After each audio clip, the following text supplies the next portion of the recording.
Hello everyone, and welcome to our second lecture for week 2 on physical landform studies. Today we're going to be exploring some different techniques for examining and interpreting our landscape. So just as a point of review, we started this week by asking ourselves this question about how does our relationship with the land really shape our understanding of the land. And throughout this course, we're going to be looking at multiple different relationships and perspectives that we and people can have with the land. But in order to dive into physical landscape studies, we can think about one relationship that we're going to try to develop is a relationship as physical geographers.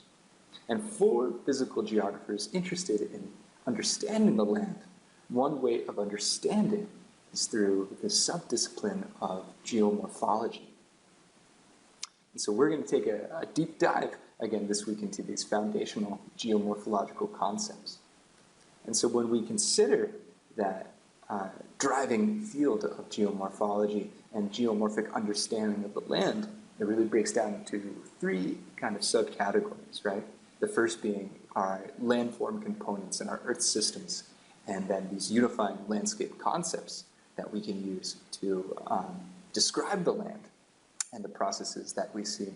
And finally, the examination and interpretation techniques that we can use to make sense of what we're seeing.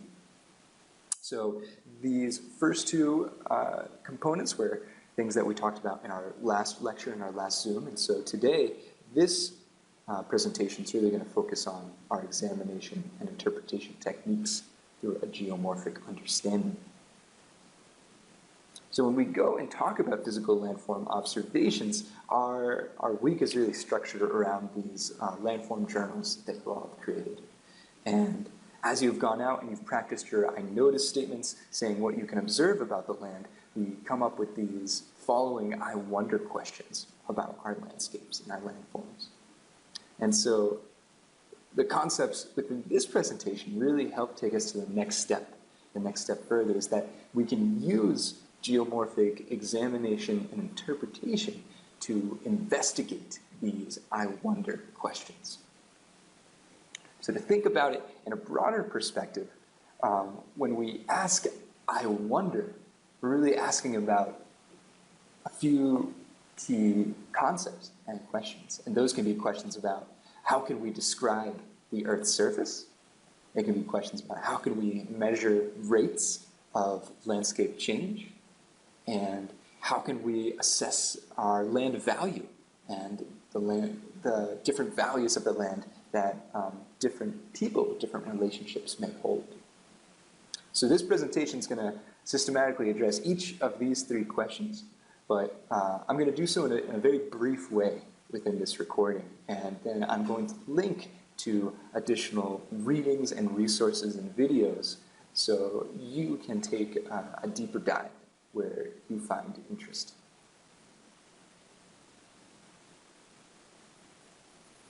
Great, so let's take a deep dive in. First, we're going to look at some of our techniques that we can use to characterize the surface of the Earth.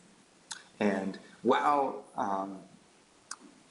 geomorphology has become increasingly dependent on the use of technology, we need to start first by describing our techniques of field surveying, because for studying our fine-scale features and validating what our technology can show us, field survey is still such an integral part. And so some techniques that you may be familiar with through your teaching from geography start as simple as things like using stadia rods and plane tables, or actually the analog data collection devices that can help us quickly characterize things like hill slopes and just general areas and mapping out different planes. And so taking one step up is having some of these tools developing with technology. And so we're seeing things like digital total stations starting to emerge. Right? So these are tools that use laser ranging to identify and describe our natural surfaces. But although they're becoming increasingly automated, data collection with these techniques always remains labor intensive, right? But one new technology that's been expanding leaps and bounds to help us save on some of that labor intensivity is global positioning systems.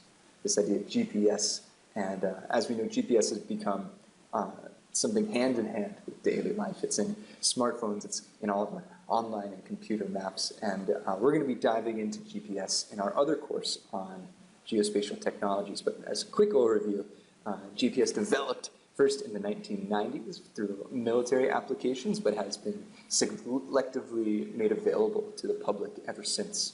And while it still remains that there are limitations with GPS's use in where terrain features may block signals, or there's forest cover, or in urban environments, with the appropriate setups and technologies, we can have differential GPS that can help us get to centimeter scale accuracy for surveying.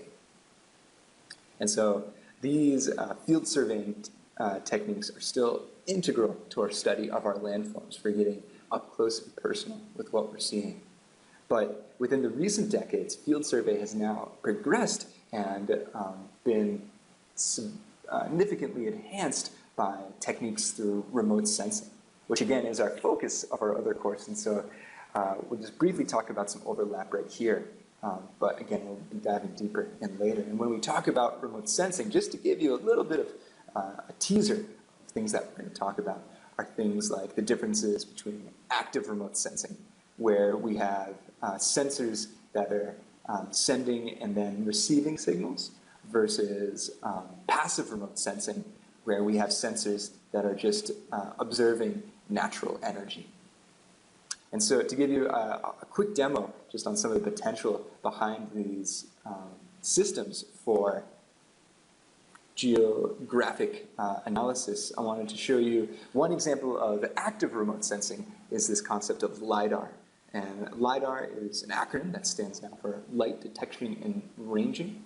And it's a technology that uses pulses of light to collect three-dimensional information. Very much like those electronic total stations, but imagine them being placed upon a moving vehicle, such as an aircraft, and now LiDAR is even becoming available on spacecraft. But essentially, LiDAR, the instrument will send out a pulse of energy, a laser, and then measure its return time in such a way that it can collect information about the Earth's surface. But these sensors are sending out thousands of light pulses in such a short amount of time that it's able to gather so much data that it can differentiate from the tops of surface and then penetrate between gaps in leaves to hit the bare ground and return surface level information too. And so we can separate elevation by both tops of canopies as well as bare ground. And then the applications for this are just astounding to show you. One thing that really demonstrates this potential well is for studying landslides, right? And so before the use of LiDAR became widespread, geologists used aerial photos, topographic maps, and field surveys to catalog landslides. But oftentimes, landslides are hard to observe in a native environment in the field. So I want to show you some derived products from LiDAR. And so this is some examples of landslides that were occurring in the United States, where LiDAR can actually show you a bare Earth picture of what these things look like. And as comparison, check out this true color image. And in this photo, the same area of landslides are virtually invisible and hidden underneath a green blanket of trees. But with LiDAR and that light detection and ranging, again, we can extract those bare ground elevations to see these different landslides in between. So that's an example of our active remote sensing, right? Sending out signals and then receiving them to look at the land. But when we think about passive remote sensing, we get so many more options too, because we can view the landscape through different lenses, just based upon what energy a sensor can receive. And so this is going to be our topic for next week in remote sensing, but as you can see, using different satellite imagery techniques, we can highlight certain wavelengths to make different features pop out. So, just a quick teaser on some differences between active and passive remote sensing. we're going to be diving into these concepts further in our other class. But just describing then kind of the next steps that you can get from remote sensing is really opening up to this digital topographic analysis. So as you can see from that LiDAR data, or we can have satellite data derived from things like radar, we can produce these digital elevation models. And from these digital elevation models, we can do things like draw contours to make maps and study changes in elevation. But again, so much more can happen as well. We can create hillshade models to really visualize the different dimensions of the landscape. We can measure aspect and we can measure slope. And these are all things that you can now do with the click of a button, and you're going to learn about in our geospatial course as we go forward. So now that we've described some different ways in which we can characterize the Earth's surface, we can go on to describe and look at how we can measure rates of landform change. And in order to address this topic, in order to consider how we can measure rates, the first question that really comes up is, how can we measure age of structures, of landforms, and of Earth materials in general? And when we talk about dating in sorts of physical landform studies, it really breaks down to two categories of relative dating and then numeric dating. And so I'm going to take you through some examples of each of those. Beginning with relative dating is really a concept that we can use to order landscapes and events by their relative age, how one thing is related to another, without necessarily assigning an exact numeric or absolute time. Some overarching concepts are things like a chronosequence, which can describe the temporal sequence of land surfaces. River terraces are the classic example of a landscape feature that can be described in this fashion, where rivers are incising through a landscape at different times and then flooding out on different intervals to produce terraces of varying ages. The principle of superposition is another foundational concept, right? That generally, when sediment or sedimentary rocks are deposited, we typically have the oldest substance, oldest material on the bottom and the youngest on top. But a key thing to remember for the law of superposition is this holds only for undisturbed sequences, right? If we see a stack of rocks or a stack of sediments in the field, this can only be interpreted as superposition if we can, in fact, infer that this sequence has not been disturbed, whether through tectonics or a landslide or glaciers or something else that could turn things around. And the world's crazy like that, right? Finally, one of my favorites is this principle of cross-cutting relationships, saying that younger things necessarily cut older things. And so looking at a rock outcrop like here, we can see, right, that we have a series of cross-cutting relationships with this older, looks like some sort of magma granitic rock that's fairly weathered, has been intruded by another potentially granite, and then finally both of these systems have been cut by this black dike right here. So we could assume that this country rock is going to be the oldest in the background, right? This white, likely granitic vein is middle within the relative sequence, and then this one, this black dike cutting through everything, has to be the youngest. And so we can infer cross-cutting relationships not only in rock outcrops, but in things like fault scarps and any sort of other intrusions that happen within our landscapes. The concept of landform degradation can also be a great relative dating technique, because sometimes change in landforms happens in predictable ways that allow generalized age estimates. So some key examples are when we have angular systems that become more rounded, such as in fault scarps, right? When these faults happen immediately, they produce very sharp contours that, depending on the environment and material that's been faulted, those will become more rounded and more gradual over the course of time. But on the other hand, we can have situations where initially smooth and flat surface become more rough and incised the longer that they're exposed on superficial elements or with enough erosive power.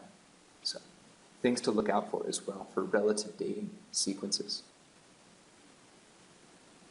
The concepts of rock weathering and soil development are also great tools to use because minerals that are exposed to weathering processes at Earth's surface chemically and physically transform or weather over time, right?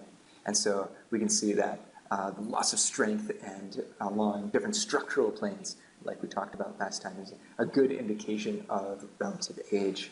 And things like soil horizon development over time as these horizons become more pronounced and develop depending on your physiogeographic region and environmental conditions.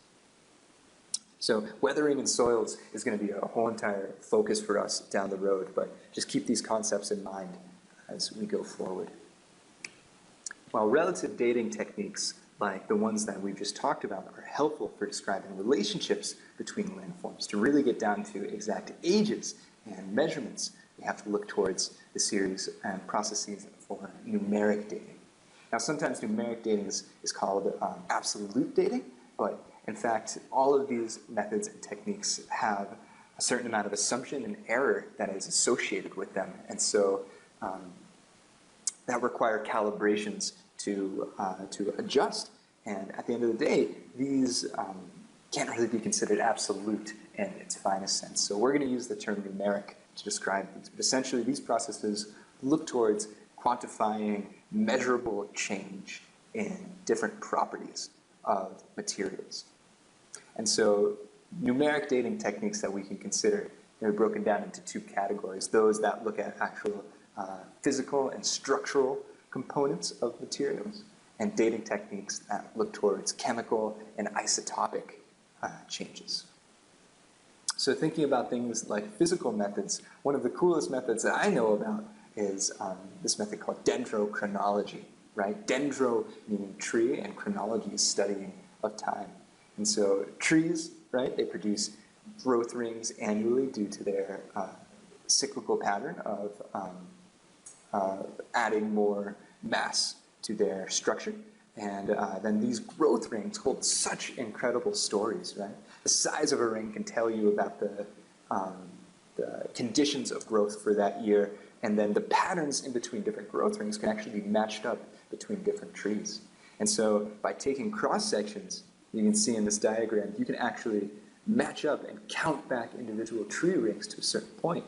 And then if you can overlap that with an even older tree and see how far you can count those annual rings back to. So dendrochronology can get us back, in some instances, up to like thousands of years for timing. So one landform example of dendrochronology is, say you have a landslide or that happened maybe in the distant past, decades before, that took out a bunch of trees and trained those trees. And if you can sample those trees to get their growth ring patterns, you can match that up with a dendrochronology system in order to provide yourself a numeric date. Other examples of physical dating methods are systems that record any annual change. Ice cores being one phenomenal example, where you can see through the compression and compaction and transition of snowfall into ice, you get annual accumulation layers. So ice cores is something we're going to be looking into a little bit more when we talk later about glaciers. But just to keep your mind thinking about what physical methods are around. To get into anything really older than thousands of years, though, we have to start looking towards chemical and atomic changes. And this is where we get into isotopic methods for numerical dating. And we use isotopes when we want to describe how old is this organic matter or how old is this mineral, right? And so an isotope is, I think we should be familiar, anytime that an atom has the same number of isotopes which have the same number of protons and electrons, but differing numbers of neutrons. And our elements can go through systems of radiogenic decay where they go from a parent isotope to a daughter isotope in very predictable manners. And so some radiogenic methods to be familiar with are things like radiocarbon dating, which can help us from hundreds to tens of thousands of years when organic material is present within a geologic deposit. Or to get even to older systems, uranium-thorium methods going from, again, thousands of years to 100,000 years, or even trying to date even older potassium-argon dating, which can get from thousands to up to 100,000 years. And so this topic is a little bit out of the scope of this course to really get into radiogenic decay and isotopes, but some ideas to be familiar with of methods for dating at different ages.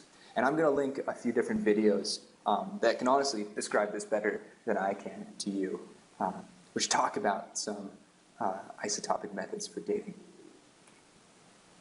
That being said, there are a few interesting numeric dating methods looking at chemical and crystal structure that I do want you to be familiar with. One of them is called optically stimulated luminescence, or OSL. And this method is great for when you want to ask how long has something been buried. And it relies on the property that over time, electrons will become trapped in mineral surfaces. Imagine like a quartz grain sitting on top of land. And however, exposure to sunlight, like you can see in this diagram, will essentially empty these electron traps because this environmental radiation damages your crystal lattice. So anytime that your crystal or your mineral is exposed to sunlight, that lattice will be damaged, and then all the available electrons will escape. However, once something has been buried, it's shielded from cosmic rays and allows environmental radiation to fill up these electron traps. So if you can collect a sample from a buried location, you can essentially measure how much radiation has been trapped inside. And through calibration, you can give yourself a date of how long a material has been buried since its last exposure. Another really cool numeric dating technique is this one called in situ cosmogenic nuclide analysis. And while it has a fancy sounding name, it's really quite simple at the end of the day. It's essentially that when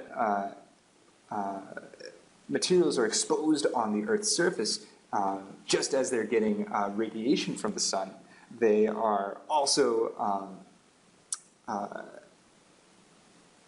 this radiation coming from distant sources in outer space, interacts surfaces of the rocks, and they produce new nuclides or isotopes that are extremely rare in nature. They don't naturally occur except through this process. And therefore, if we can measure the accumulation of these sorts of nuclides over time, we can actually start to answer the question of like, how long has something been exposed for? So, very cool questions to look at. I'm going to link another video that describes this again a lot better than I can in this short time right now. So these relative and absolute dating techniques really pave the way for us to start asking questions about how we can measure rates of landform change. And this concept truly revolves around the idea that this erosion of our land surface brings about the transport of mass from one place to another. And to measure these rates of change, we can look at two different things. We can measure the direct removal of mass, and then we can also measure proxies, such as looking at chemicals and isotopes and their properties. So I'm going to keep this really brief, but just to share a few ideas. It's important to consider measuring change across different scales, right? So if we're looking at a single outcrop or a hill slope, the use of natural datums can be one prime way for measuring change. So for example, this tree can be a natural datum or give us a point in time, right? Because For this hill slope to have been formed, this tree to have been formed, the hill slope would have to be solid and above its roots at the time of formation. And so we can measure how much erosion has occurred within the time of tree growth using both relative and numeric methods. Right? Talking about basin scale measurements of change, things we can look at are sediment volume or sediment yield coming out of a single basin versus sediment generation. Or we can look at the accumulation of those nuclide generations, like we just talked about before. And then looking at, for hundreds of thousands to tens of millions of year scales, we need to use some different properties. And again, these are kind of beyond the scope of our course to go really into technicality, but some terms you should be familiar with is this idea of thermochronometry.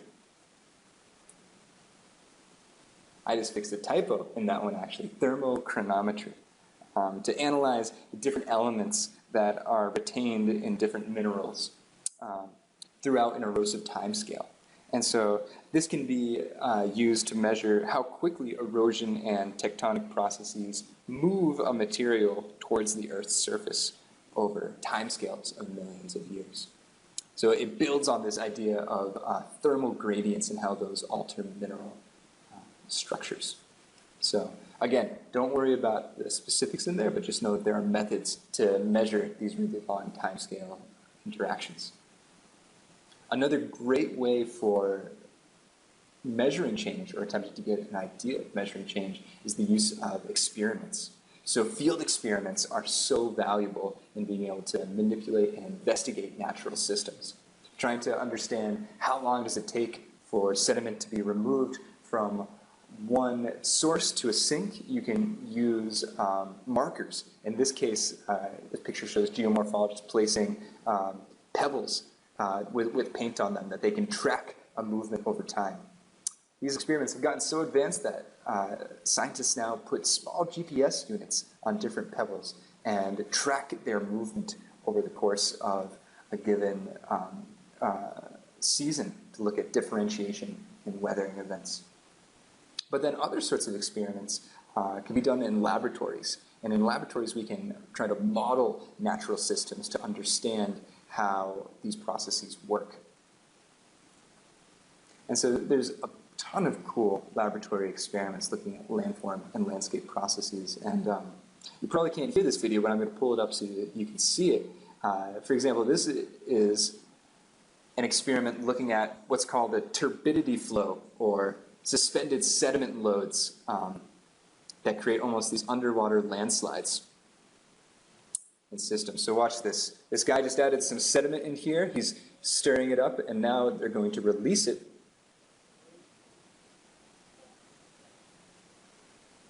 Wow. Oh, it's beautiful. Oh, wow.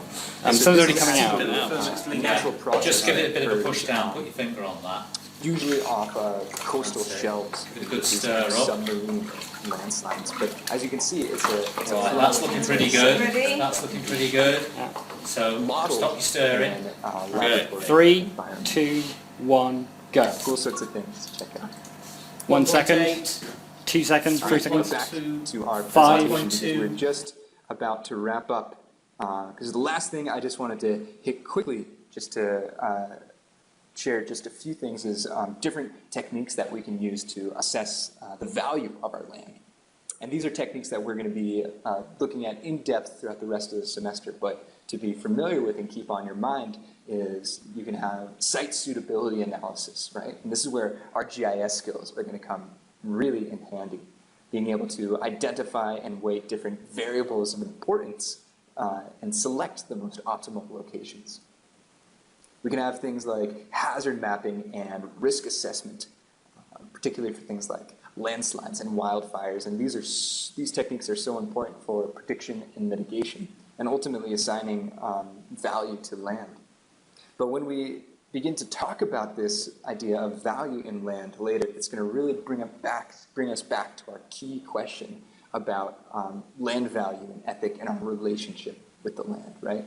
How does a person or an individual's relationship with their land influence what value they can assign, and how can we compare values in between our understandings. So that key, right, how we view this land and our relationship with the land is going to be such an integral part of our study because, again, overarching, we're going to be thinking about our relationship as physical geographers and this discipline of geomorphology, but we have to understand there are multiple relationships to the land, and they all associate their own value. So, moving forward, this is kind of a review of the points that were shared in here. Again, asking about all of these different questions, right? Starting with I wonder of landscapes, and looking at how we can interpret the land in different ways. And what this session was meant to do is share with you a few of those different techniques. And so again, for each of these techniques, we had a brief review in this lecture, but I'm going to be providing readings as well as a few videos to explain them in some different ways. But these are techniques that you should be familiar with and ready to apply as we go about this course in the future.